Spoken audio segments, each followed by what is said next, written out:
Hi everyone, Tony Tonkin here from Child Protection Party. Glad that you could be with me for this particular live feed. Now we'd like to have as many comments as we can, so let us know what you think about any of the things that I say tonight.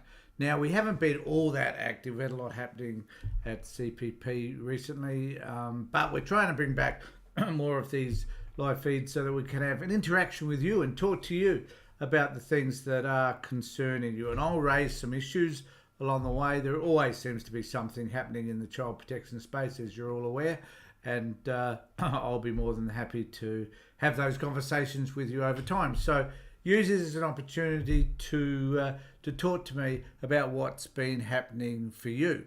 So one of the things that I'm going to talk about tonight actually is the fact that there's a inquiry in Tasmania into the child protection system there, and as is the case in all of these inquiries, we hear stories about the abuse that continues when kids are in care. So in other words, the parent, the state, is continuing their abuse of kids. Now, I work with a number of families, or a number of families contact us and talk to us about the situations that are occurring for them.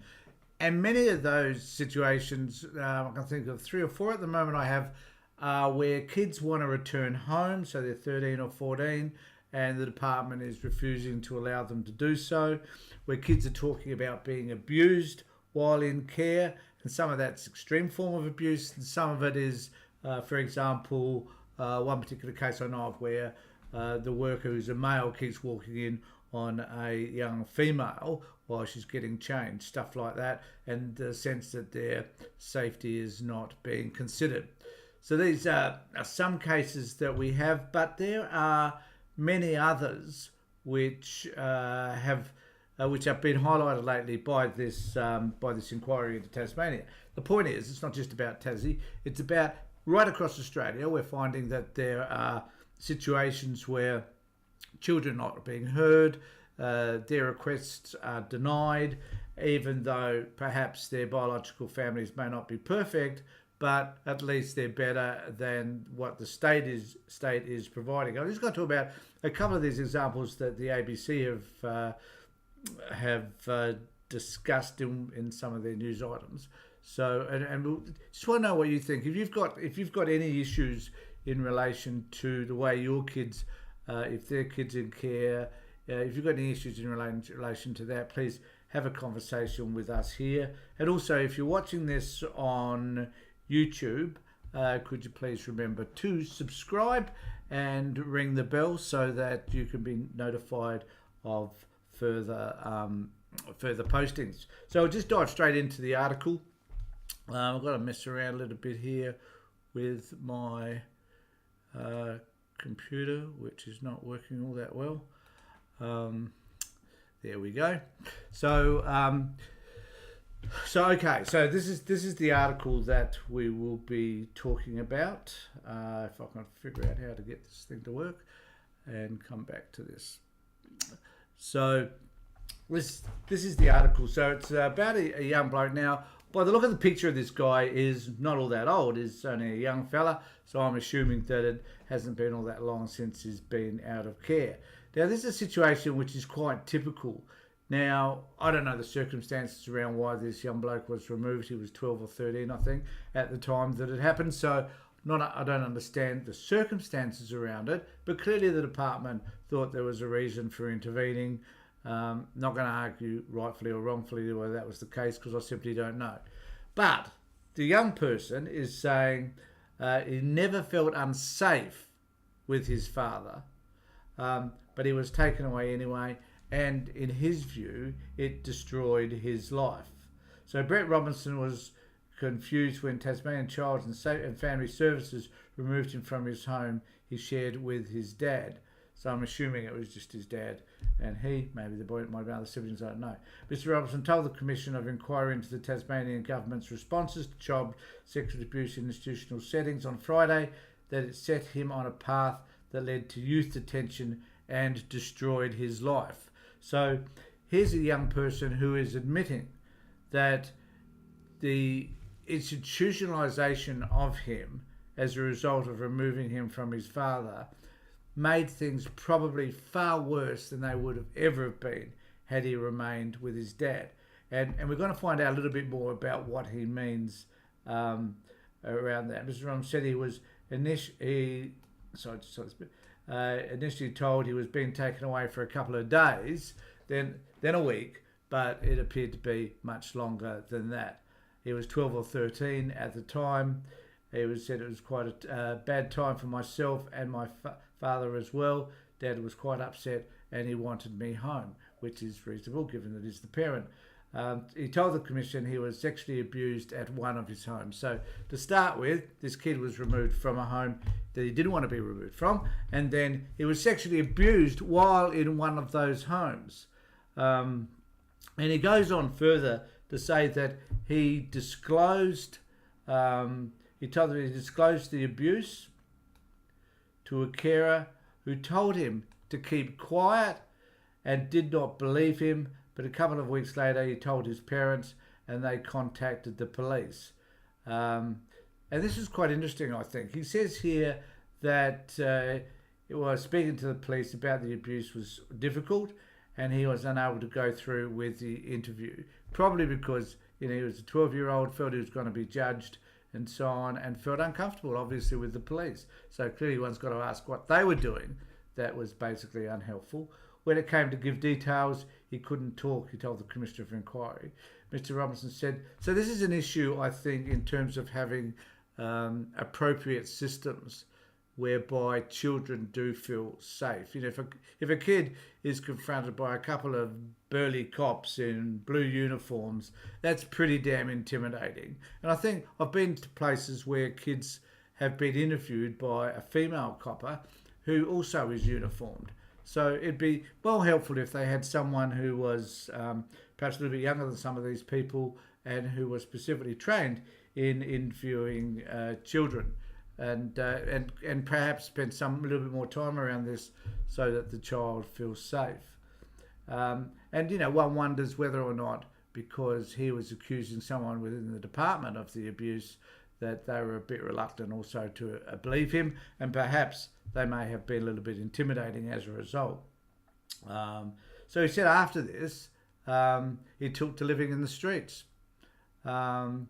He tried to return home, but told the commission that every time he did, the police were waiting and he was returning. Now, I have a client at the moment where that's the case. In fact, wherever this child winds up, the police arrived to pick her up. The police have gone through her family home looking for her and aren't successful simply because she's not there.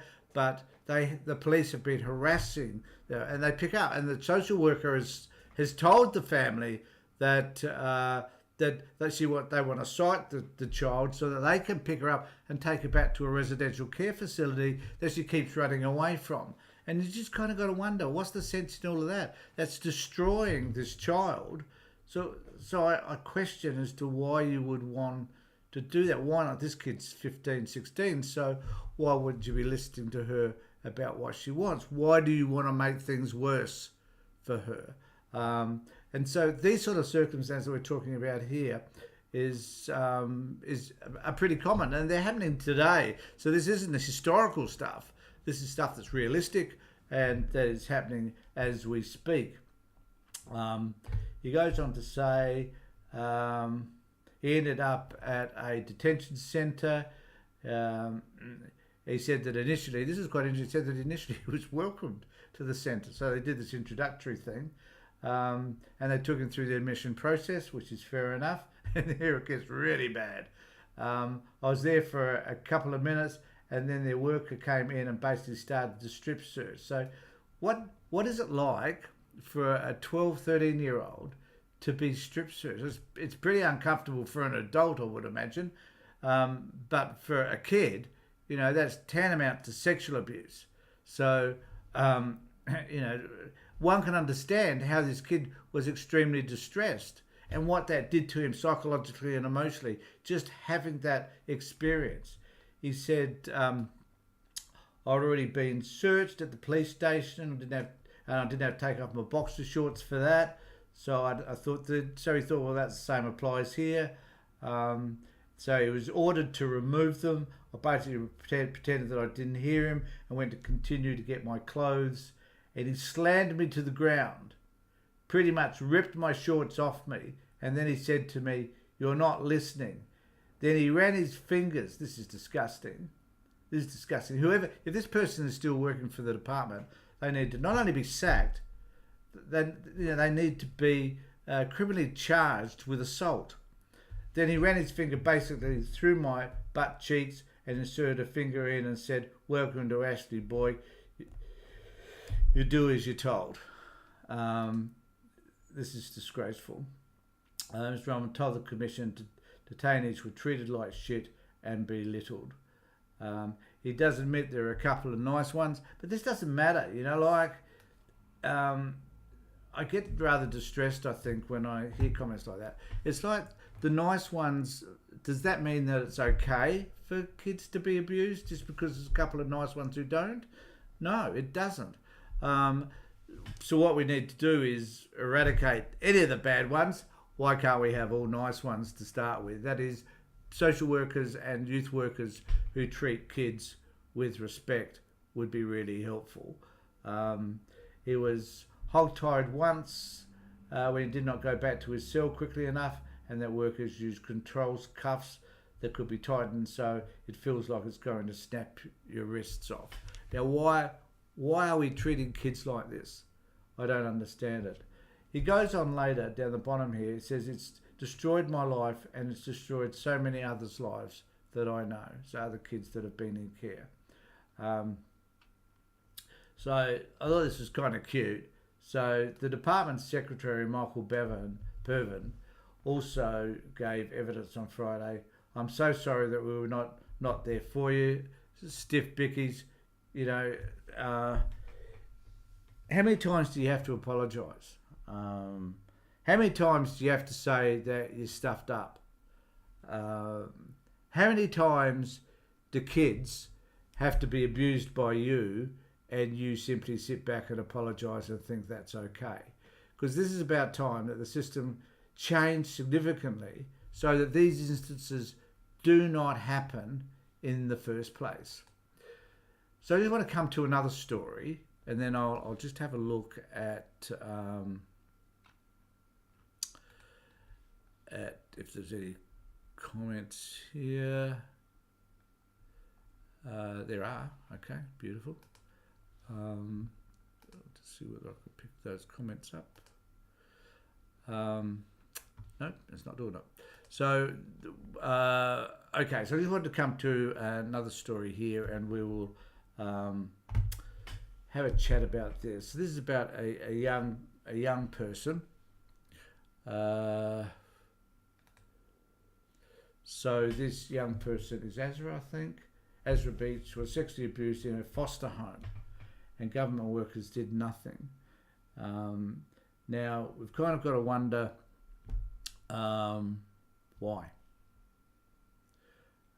There are many cases where we know that not necessarily sexual abuse, but where children are being put down, denigrated, verbally attacked, emotionally destroyed, and that those children make complaints to the department, and those complaints are totally ignored.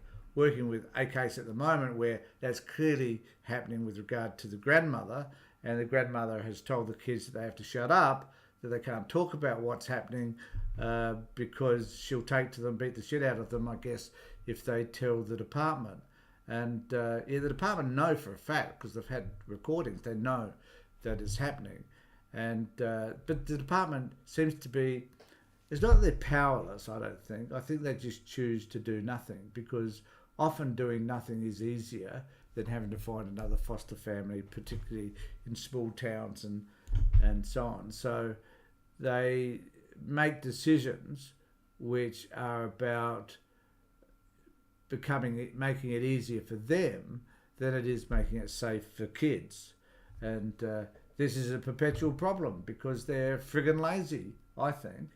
Now this person, what's her name? Ezra, was placed in the care of a foster family from an early age.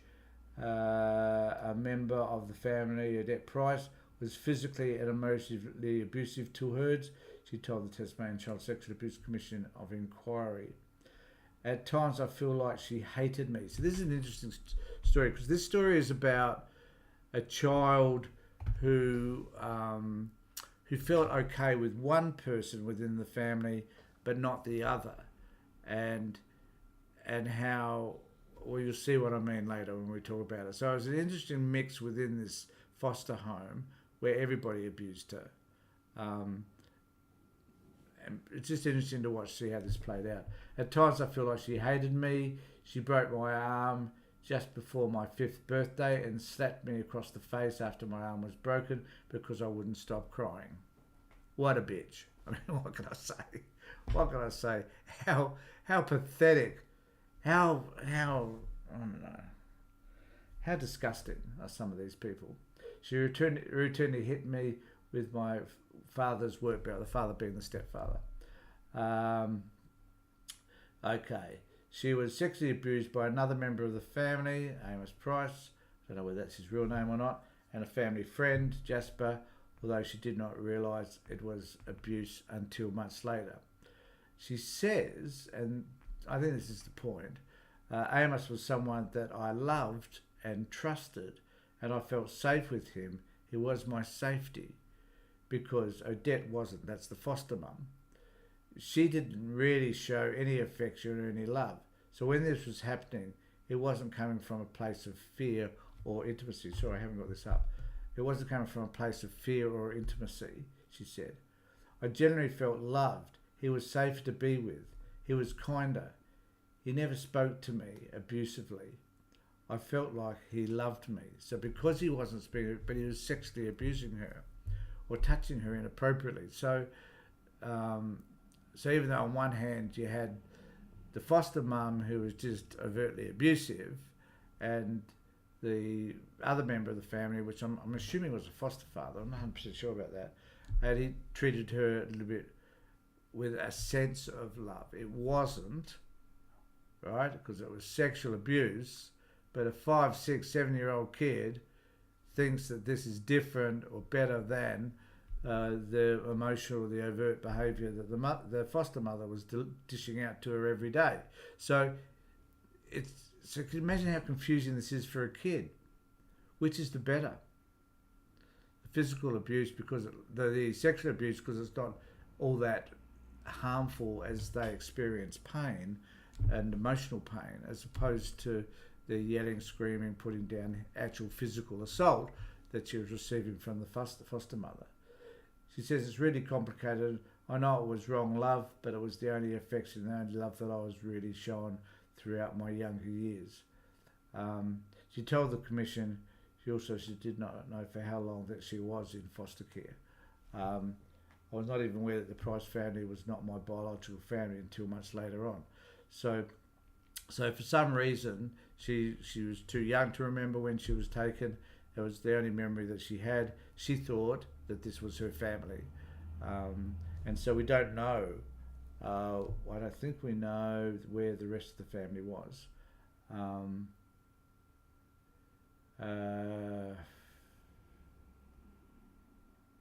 This is an interesting one. So when she actually complained, they left me in a family based on the family's position within the community, she told the commission.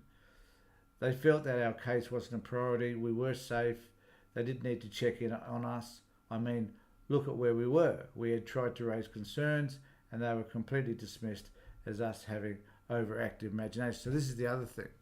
So if people are placed in what the department deems as being a good family, so no obvious indicators that there is any troubling behaviour from the foster parents, and they've passed all the tests, and this is part of the problem. If the department says that someone's a reasonable foster parent simply because they've been able to answer all the right questions, they haven't got any criminal history, they haven't got any form of abuse history or child abuse history, so they're a clean slate, yet they then start to abuse kids once they're in their care. The fact that they have a clean slate means that the department doesn't want to admit on many occasions that they simply made a mistake. And as a result of that, kids wind up remaining in care in the most abusive and horrific situations.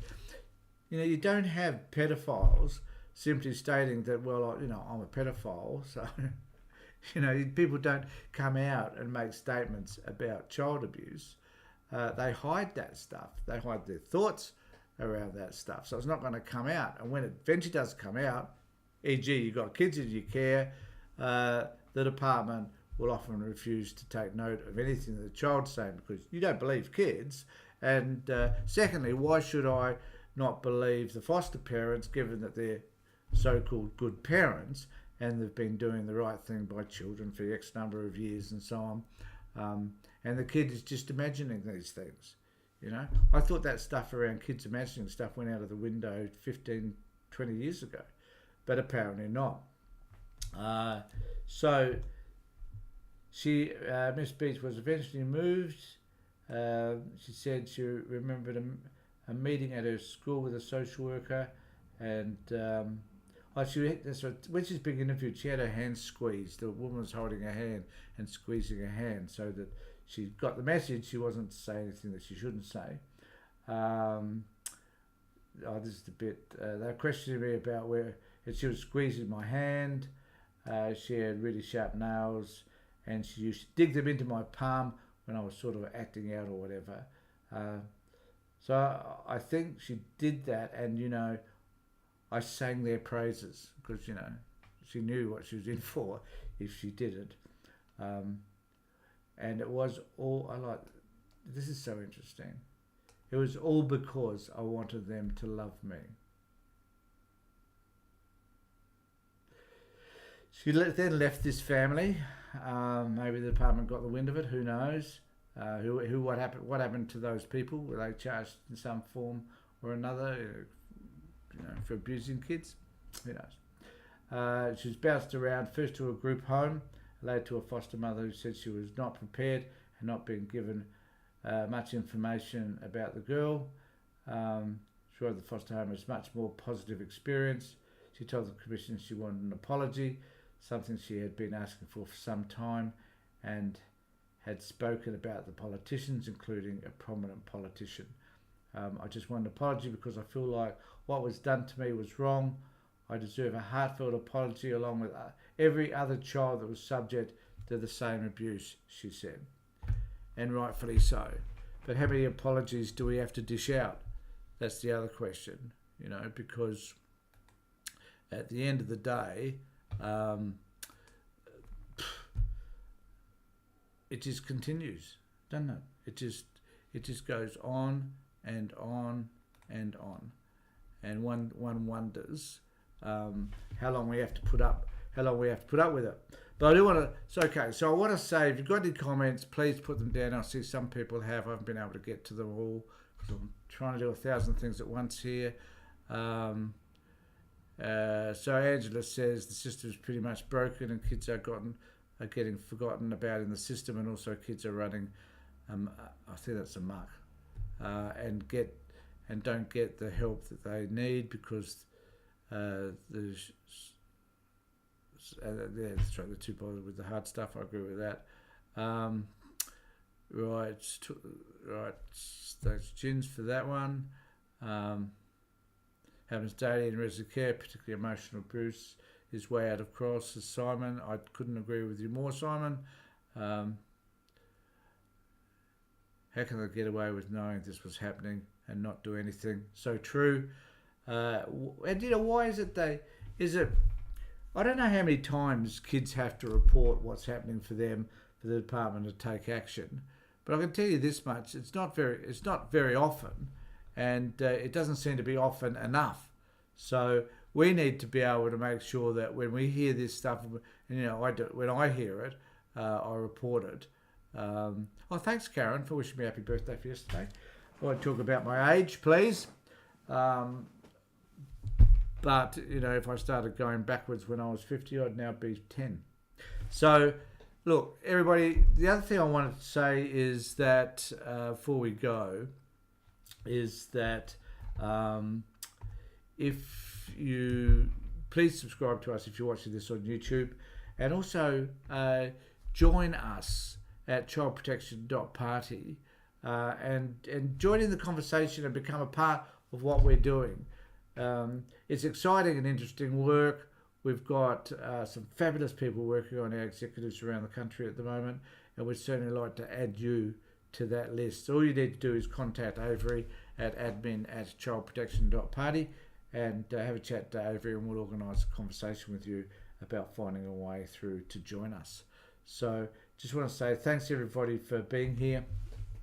Take care, look after yourselves, and more importantly, be safe.